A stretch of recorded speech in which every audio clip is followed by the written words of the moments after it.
Hi, I'm Brian DelGrosso, the Republican leader in the State House. Thanks for tuning in to the very last weekly update of the 2015 session. I'm going to take just a couple of minutes to kind of recap some of the highs and lows of this year's session. Some of the highlights that we're happy to see that happened this year: felony DUI finally got across the finish line. That is something that Republicans have been working hard on for 3 to 4 years now, trying to get that to become into law in our state. And finally this year, Representative Lori Sain was able to get it across the line this year, and so we're happy to see that happen. Next, an issue that's a public safety issue dealing with powdered alcohol. Representative Winholtz was working to keep that entity out of the hands of our youth, keep it out of the hands of the kids that potentially could get a hold of that product and then be harmed in a certain way. And so we're able to make sure that we've got public safety measures in place, the regulations that are needed to make sure that those that want to use the product responsibly can, but at the same time keeping it out of the hands of our youth. Economic stimulus bills. I talked extensively at the start of the session that although the economy is doing really good for the folks that are on the front range, our state's pretty large, it's pretty diverse, and so there's a lot of areas of our state that right now, quite frankly, are struggling. High unemployment, they're seeing just job loss continuing to go, and so they're not seeing the economy uptick like we're seeing here on the front range. And so there was some bills that were passed by Representative Willett that are going to give those folks out in the rural areas, those folks that are in the most distressed parts of the state, just maybe one more tool or a couple more tools to be able to maybe get them competitive and maybe start getting their economies back on track.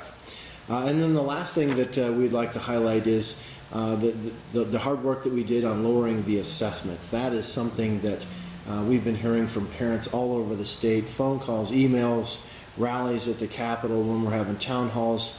Parents are showing up saying, look, the amount of assessments that are going on right now that my kids are having to be a part of is just way too high. And you're seeing in many cases parents are they're opting their kids out of those. And so this year we were able to lower the amount of assessments. We were able to make sure that those kids are spending a lot more time in the classroom learning than spending a lot of time taking assessments that may or may not actually benefit them in any way. With all of our successes, I can say we also had some lost opportunities. A couple of the big things that we were really hoping to get across the line that didn't happen. The first one is the construction defects bill. I mean, right now for a lot of for sale single family, multi-family home units are, quite frankly, there's none of them being built. And so when we're looking at affordable housing, people that are maybe seniors that are looking to downsize, low-income households, first-time home buyers, for a lot of times that is their number one ability to be able to get into, realize the American dream of home ownership. And so right now that's pretty hard here in the state of Colorado for those to do that right now, given our construction defects law. And so we had a bill that was going to come through that was actually going to change that up, that the builder said, hey, if we change this law, we'll be able to start building that. We had all the protections in there that if there was actually a builder or somebody was actually doing harm, those individuals still had ways that they could still be made whole if that actually happened. But beyond that, this bill would have been a great bill, would have started to happen, but unfortunately that was killed. The next one, Perry Buck had a bill that was dealing with mineral rights. It basically said if a local municipality takes away your personal property in the form of a mineral right, that you have a constitutional right to be reimbursed for your loss of your property. Unfortunately, that was killed as well.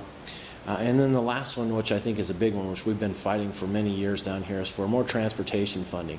I don't care what walk of life you come from, high income, low income, if you live rural area or the urban area, transportation is a huge need, and it's an important thing for every person in the state of Colorado. And we had the ability to bring significant dollars into our transportation system. One of the bills would have actually brought in $3.5 billion, and it would have been able to do it and invest in our transportation system without a tax increase. And I think that was the big selling point. But unfortunately, the Democrats said that it didn't come with a tax increase, and since there's no tax increase, that we're not going to see that pass. So unfortunately, there again, that was another potential. Could have been a big win for the people of Colorado, but we weren't able to get across the line. But we'll continue to fight for that next year. But this concludes the weekly updates for this session. But visit our website at www.cohousegop.com for more information throughout the interim, and we'll see you next session. Thank you.